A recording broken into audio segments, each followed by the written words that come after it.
ഗാന്ധിയെ നമ്മൾ സ്വീകരിക്കുകയാണ്. എല്ലാവർക്കും നമസ്കാരം.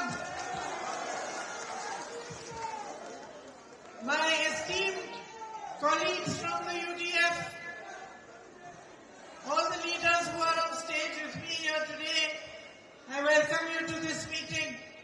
And my dearest sisters and brothers, I am deeply, deeply grateful to you for the love, for the support, the affection, and the honor you have given me of making me your member of parliament. ഈ വേദിയിലിരിക്കുന്ന ഐക്യജനാധിപത്യ മുന്നണിയുടെ എല്ലാ നേതാക്കളെയും ഈ യോഗത്തിലേക്ക് ഞാൻ സ്വാഗതം ചെയ്യുന്നു.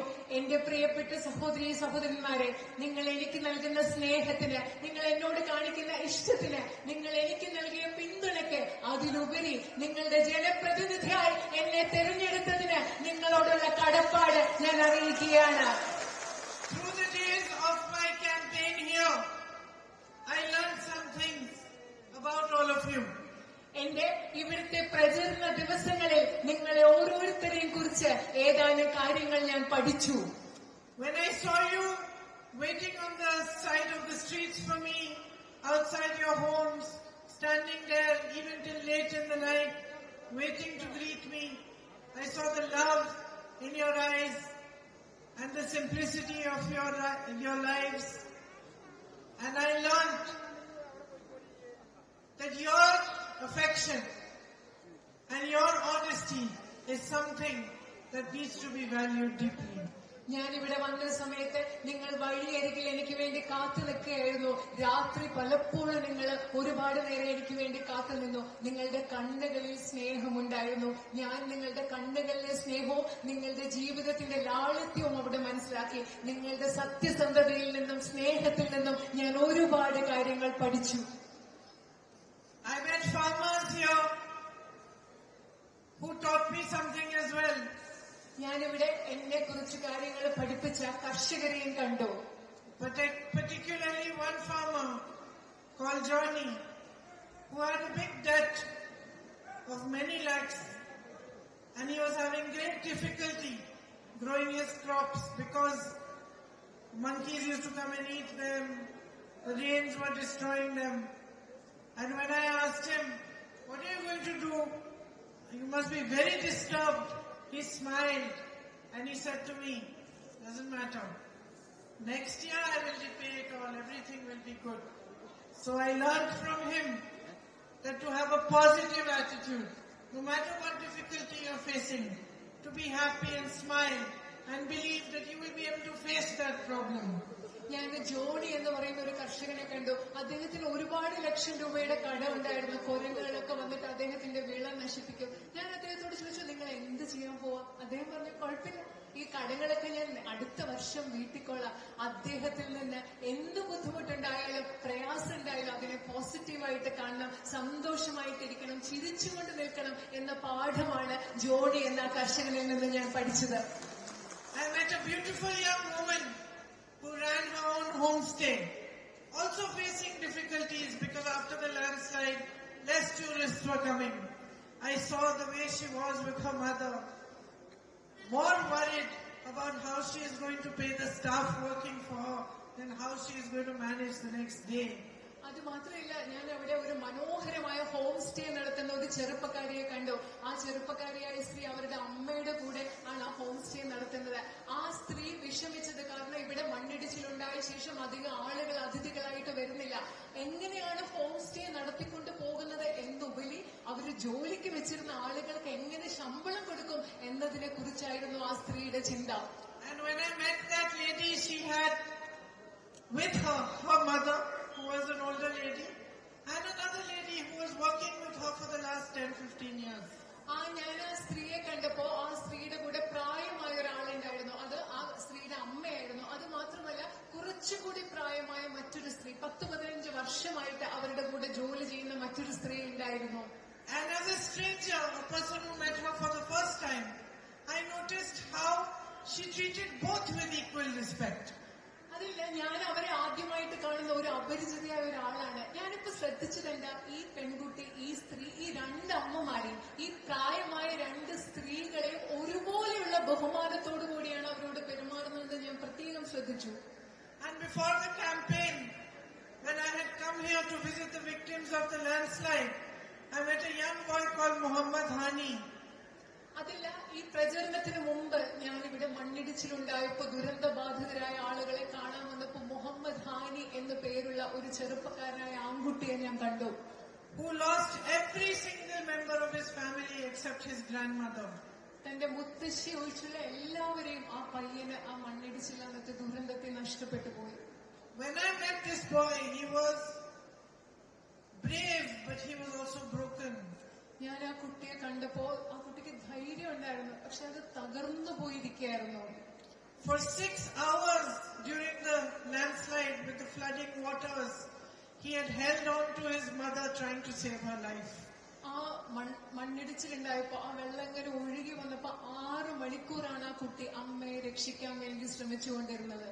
And after that he had seen his mother being drowned, being washed away by the waters. അതിനുശേഷം വെള്ളത്തില് സ്വന്തം അമ്മ ഒഴുകി പോകുന്നത്, മുങ്ങിപ്പോകുന്നത് കണ്ടുകൊണ്ടിരുന്നു ആ കുട്ടി.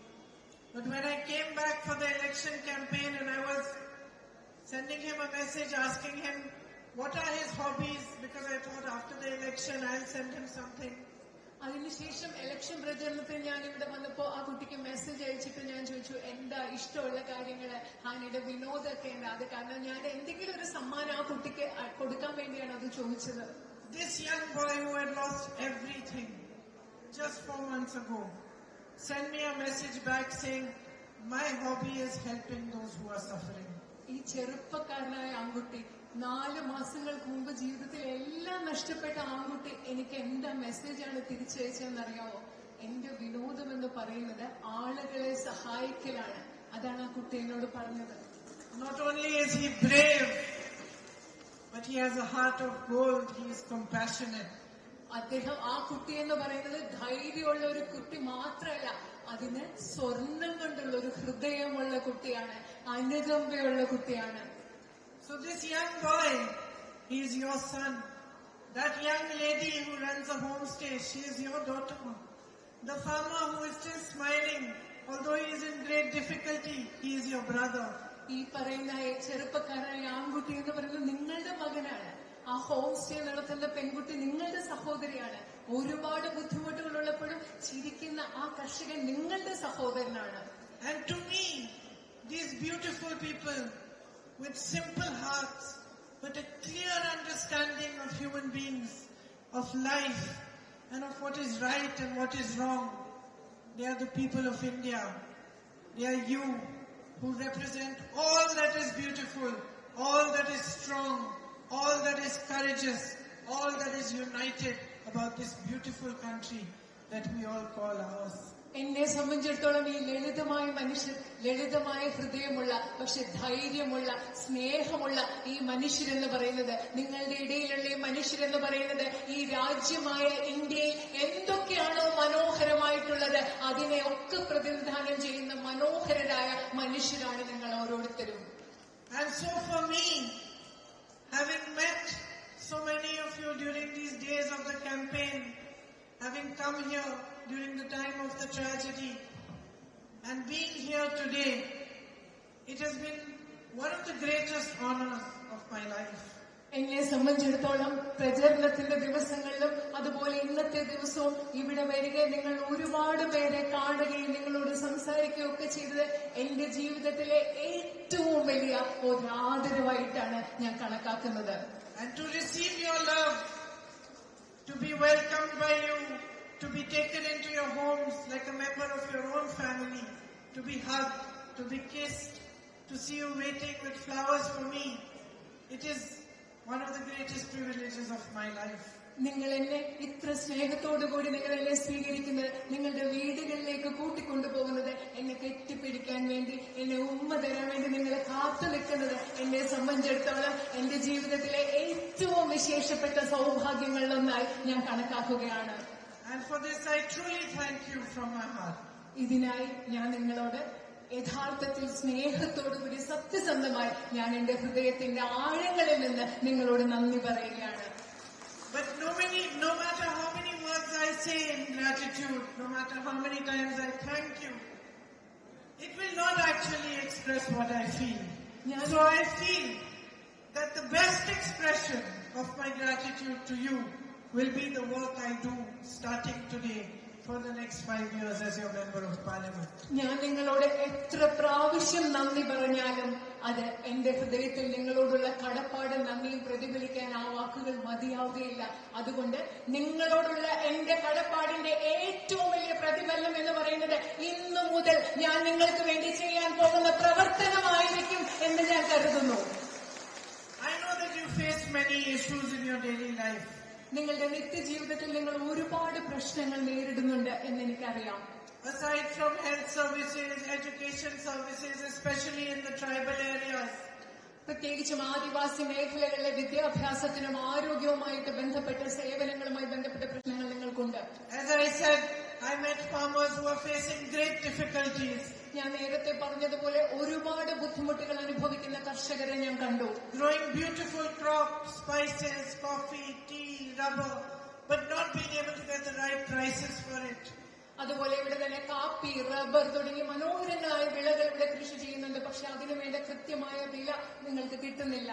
I know that in all these areas the man-animal conflict is a great source of distress for all of you.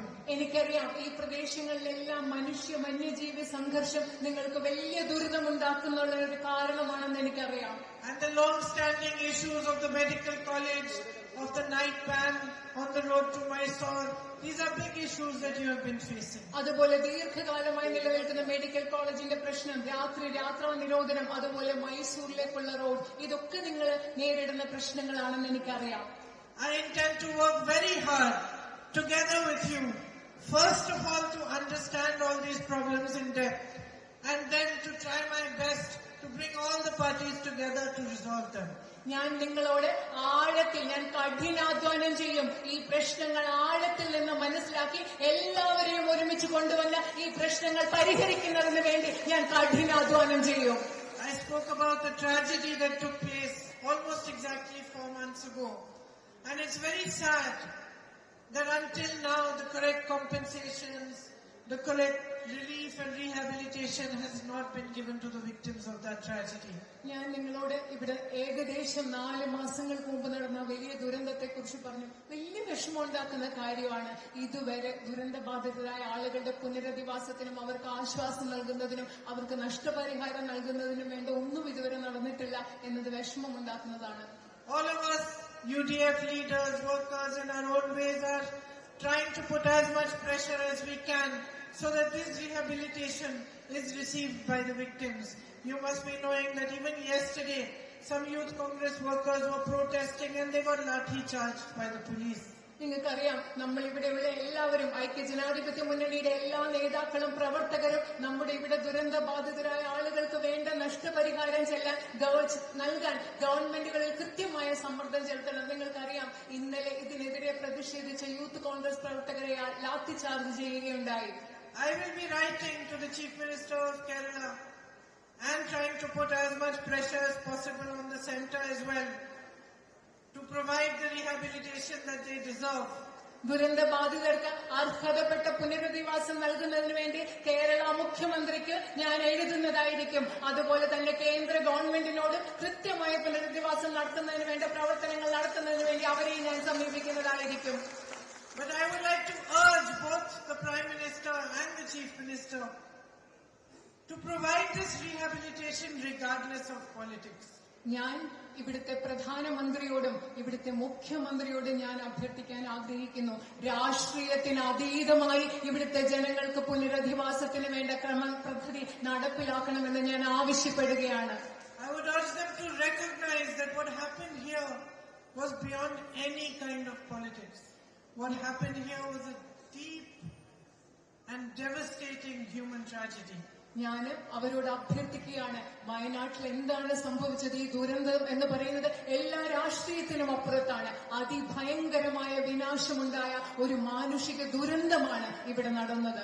I believe both of them visited those places and met the victims of the tragedy.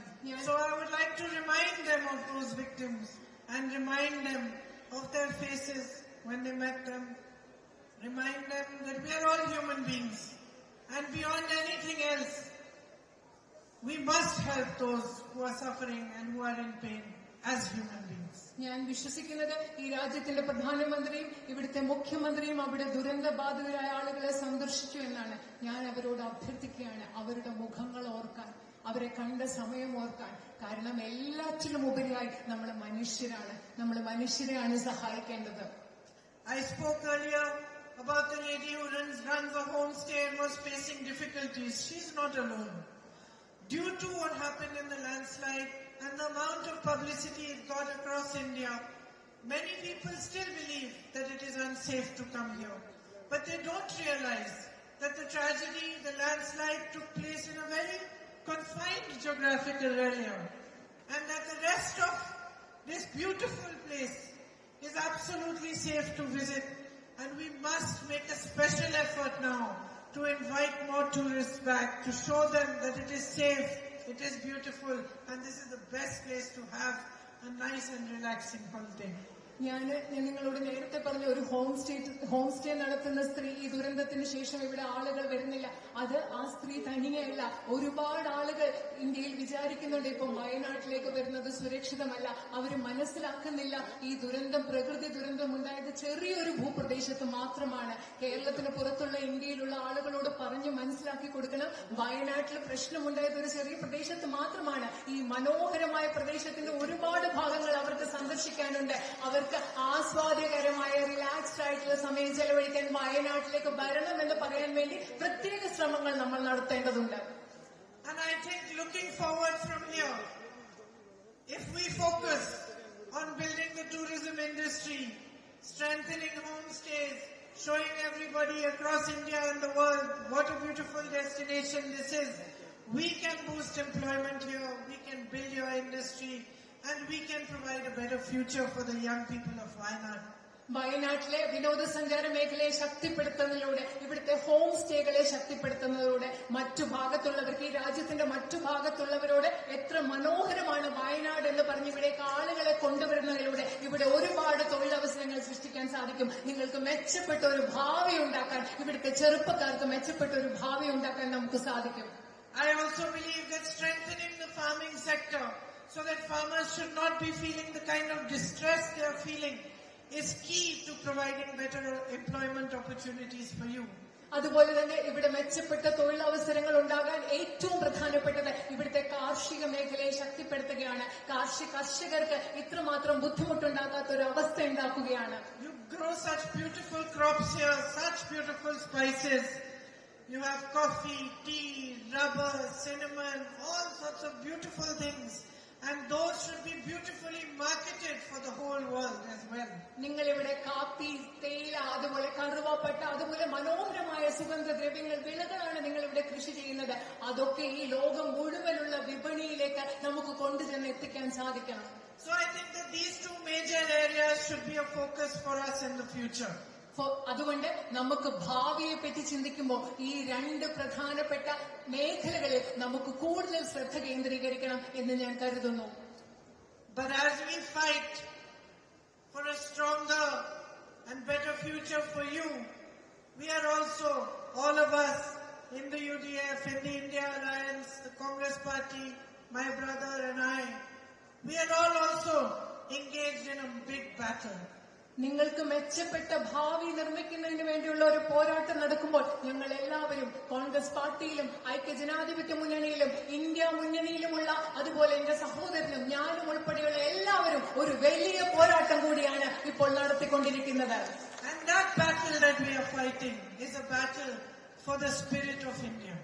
ഞങ്ങൾ നടത്തിക്കൊണ്ടിരിക്കുന്ന ആ പോരാട്ടം എന്ന് പറയുന്നത് ഈ രാജ്യത്തിന്റെ ചൈതന്യത്തിന് വേണ്ടി, ഇന്ത്യയുടെ ചൈതന്യത്തിന് വേണ്ടിയുള്ള ഒരു പോരാട്ടമാണ്. Battle for everything that our ancestors believed in and fought for. നമ്മുടെ പൂർവ്വ പിതാമഹന്മാർ വിശ്വസിച്ച എല്ലാത്തിനു വേണ്ടിയും അവർ എന്തിനൊക്കെയോ പോരാടിയോ അതിനു വേണ്ടിയുള്ള ഒരു പോരാട്ടമാണത്. For everything that our martyrs died for. നമ്മുടെ രാജ്യത്തെ രക്തസാക്ഷികൾ എന്തിനൊക്കെ വേണ്ടിയാണോ മരിച്ചത് അതിനു വേണ്ടിയുള്ള ഒരു പോരാട്ടമാണ് നമ്മൾ ഇന്ന് നടത്തുന്നത്. It is a battle for the values of the Constitution of India. Indian ഭരണഘടന ഉയർത്തിപ്പിടിക്കുന്ന മൂല്യങ്ങൾക്ക് വേണ്ടിയുള്ള ഒരു പോരാട്ടമാണത്. A battle for equality. തുല്യതയ്ക്ക് വേണ്ടിയുള്ള ഒരു പോരാട്ടമാണത്.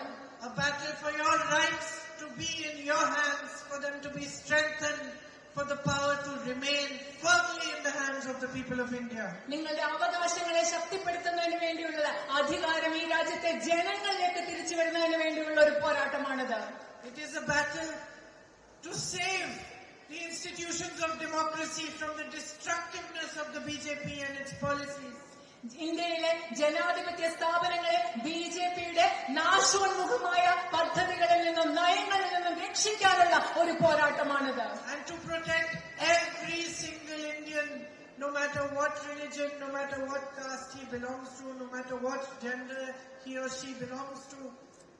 It is a battle to protect you from the divisiveness, from the separation that the BJP is trying to put inside your heart.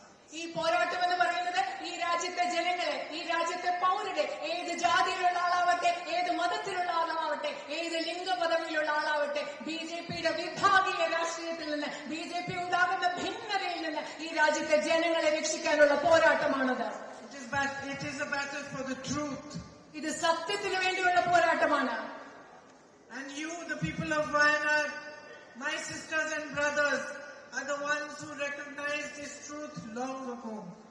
നിങ്ങൾ വയനാട്ടിലെ എന്റെ സഹോദരി സഹോദരന്മാർ, നിങ്ങളാണ് ഈ സത്യം വളരെ മുമ്പ് തിരിച്ചറിഞ്ഞ ആളുകളാണ് ഇവിടെയുള്ളവർ.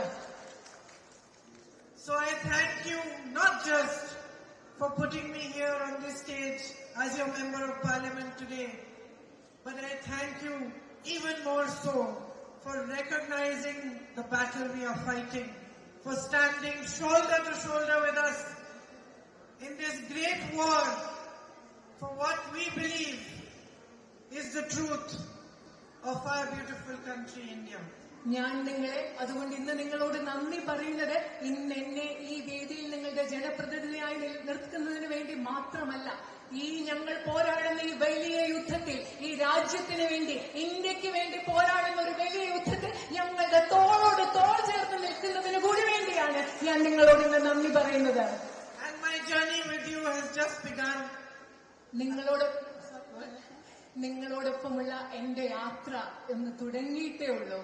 I have much more to learn. I have much more work to do. ഞാൻ ഒരുപാട് കാര്യങ്ങൾ ഇനി എനിക്ക് പഠിക്കാനുണ്ട്, എനിക്കിനി ഒരുപാട് ജോലി ചെയ്യാനുണ്ട്. And I look forward to meeting all of you, to coming to your homes, to understanding you better, and to doing all the hard work that needs to be done to provide you with a strong and vibrant tomorrow. അത് മാത്രമല്ല, നിങ്ങൾ ഓരോരുത്തരെയും നിങ്ങളുടെ വീട്ടിൽ വന്ന് കണ്ട്, നിങ്ങളുടെ വീട്ടിൽ വന്ന് കണ്ട്, നിങ്ങളോട് സംസാരിച്ച്, നിങ്ങളെ കൂടുതൽ മനസ്സിലാക്കി, നിങ്ങൾക്ക് നാളെ മെച്ചപ്പെട്ട ഒരു നാളെ ഉണ്ടാക്കുന്നതിന് വേണ്ടി എന്തൊക്കെ ചെയ്യാൻ പറ്റും എന്നതിലേക്ക് ഞാൻ ഉറ്റുനോക്കുകയാണ്. നിങ്ങളുടെ സ്നേഹത്തിന് നന്ദി. I am going to learn Malayalam. ഞാൻ മലയാളം പഠിക്കാൻ നന്നായിട്ട് ഞാൻ മലയാളം പഠിക്കാൻ പോവുകയാണ്. Because I want to talk to all my sisters and know each and every little problem they have. കാരണം എനിക്ക് അവിടെയുള്ള എന്റെ എല്ലാ സഹോദരിമാരും, നിങ്ങൾ ഓരോരുത്തരോടും വന്ന് സംസാരിച്ച് നിങ്ങൾക്കുള്ള കൊച്ചു കൊച്ചു പ്രശ്നങ്ങൾ വരെ എനിക്ക് മനസ്സിലാക്കണം. You know, women are very special to me. നിങ്ങൾക്കറിയാമോ, സ്ത്രീകൾ എന്ന് പറയുന്നത് എനിക്ക് ഒരുപാട് പ്രത്യേകതയുള്ള ആളുകളാണ്. I am always fighting for your rights. ഞാൻ എല്ലായ്പ്പോഴും നിങ്ങളുടെ അവകാശങ്ങൾക്ക് വേണ്ടി പോരാടുകയാണ്. And I want to be able to communicate fully with you, to be able to laugh with you, tell you good jokes also, and to become your friend and your sister as we move along. എനിക്ക് നിങ്ങളോട് കൂടുതൽ നന്നായിട്ട് സംസാരിക്കണം, എനിക്ക് നിങ്ങളോട് ആശയവിനിമയം നടത്തണം, നിങ്ങളോട് എനിക്ക് തമാശ പറയണം, നിങ്ങളോട് ചിരിക്കണം, നിങ്ങളുടെ സുഹൃത്താവണം. So I will learn. അതുകൊണ്ട് ഞാൻ മലയാളം പഠിക്കും. Thank you very much.